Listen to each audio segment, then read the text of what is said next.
Good evening, everyone, and welcome to another round of sound. This is the #1 Cochran Sports Showdown. I'm Bob Pompeani. Thanks for joining us tonight. We always have a lot of topics to get into, even though it's a slow time of the year. We'll be talking about, should the NFL expand to 18 games? That's been talked about before. Or would it be better to go to 14 teams in the playoffs, some playoff expansion? Matt Murray, should he get a new contract? If so, how long in this offseason? We'll talk about Derek Dietrich, who is a big hot topic, but the #1 topic tonight on the #1 Cochran Sports Showdown will be the Pirates, who lose 3 of 4 and still need pitching help. We'll get into that in a second, but here's your panel left to right on your television screen, beginning with Andrew Fillipponi from the PM show, 2 to 6 every day on 93.7 The Fan, and his national show, The Pony Express. In the middle, Jason Mackey, master of all. He now is with the Pirates as a beat writer. Mark Kaboly, who does a great job covering the Steelers and the NFL with The Athletic.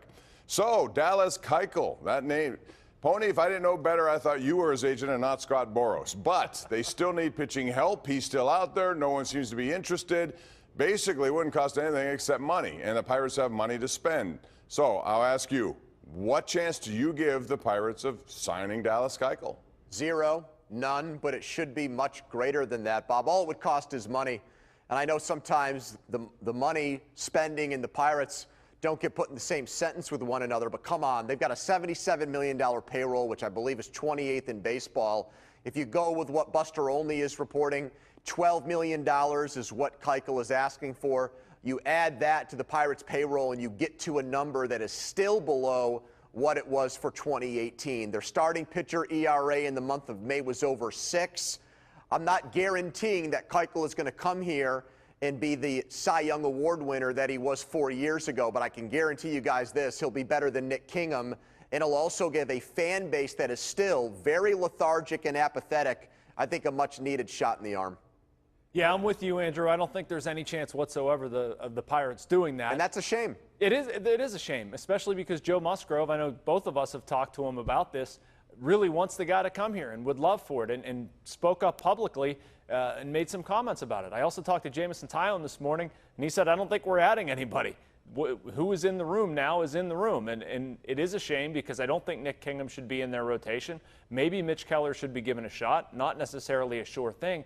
They need some help. This is actually a pretty decent ball club, but if you don't have 5 legitimate Major League Baseball starting pitchers, I don't know what we're doing here. I say forget about that. We're missing the point here, I think. Sure, he might be able to help for a month or two, but you know what? This minor league system is just an absolute shambles. The worst, man. Sign him for whatever it is, $12 million. Then you could trade him at the deadline and maybe be able to get some draft picks for it, and you know, put some guys in the minor leagues. I mean, that's not a bad source. I mean, going back to the NFL, and you look what something like the Cleveland Browns did a couple of years ago. Those draft picks are very, very valuable. So if he doesn't work out, what's it going to cost you? Just move him. And that's why Keuchel probably should be thinking, hey, this might be a bad thing. Go to the Pirates for a couple months. It doesn't work out. Next thing you know, I'm in the Yankees organization pitching in the World Series. So I think that's a secondary thing you have to think about as well. He could be pitching in the playoffs here if things don't work out for him. Yeah, but the unknown thing there is his long-term demand. The team that would acquire him would have to be okay with that, and he's still, at least last I checked, was over $20 million a year. At least that's what he wants. Now it's prorated $18 million. Still, I don't understand why the Pirates don't do it anyway. They need help, as Andrew cited. Jason, same thing for you. I want to talk also about this series because there were some interesting Clint Hurdle decisions here. Jason, I want to talk about yesterday. He starts Clay Holmes to start an inning and then went against what he normally does with Liriano. Just your thought about that. And people have always called our shows and asked about why no suicide squeeze. They've had that opportunity many times. They didn't bunt, but they bunted today. What's your take on what's going on there? Well, I didn't understand the Liriano thing first, Pomp. We were in Clint Hurdle's office before the game, and he gave a big, long explanation, and completely valid. I agree with them about how they like Francisco Liriano to have clean innings, and that he's sort of taken to this reliever role, doesn't want to necessarily bounce back and forth, but he's still figuring some things out, which is why they like him at the beginning of an inning. So what does he do a couple hours later? Throws him right into a mess. I don't understand it. Start him at the beginning of the inning and then live with the results. But Clint Hurdle kind of contradicted himself there.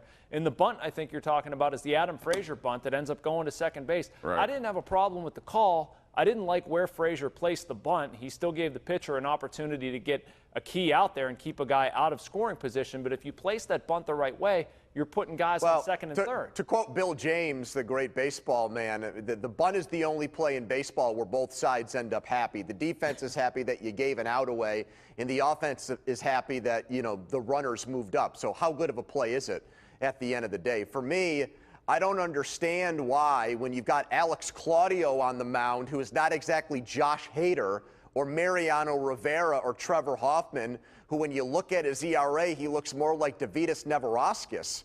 Why would you give that guy an out in that situation? It's not a one-run game. It's not even a tie game. You're down 2. You need a crooked number in a bigger inning to either tie it or win it. And I don't want to take the bat out of a guy's hands like Frazier, who, let's face it, he's not used to bunting. He's not a pitcher. He doesn't usually hit eighth.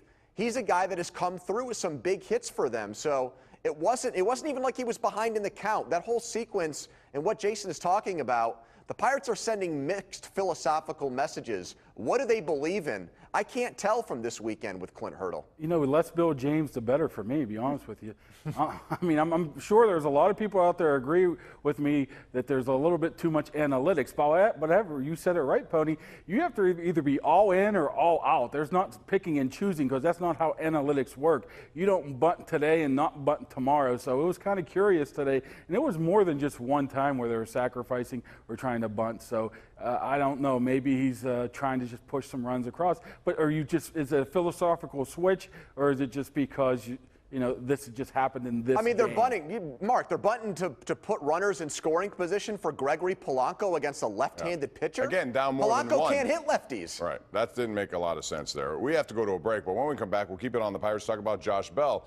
He hasn't missed a game, doesn't want to miss a game, but should he miss a game? We'll get into that. We'll also talk about Matt Murray and NFL expansion. All this yet to come right here on the #1 Cochran Sports Showdown. Don't go away. We're back right after this.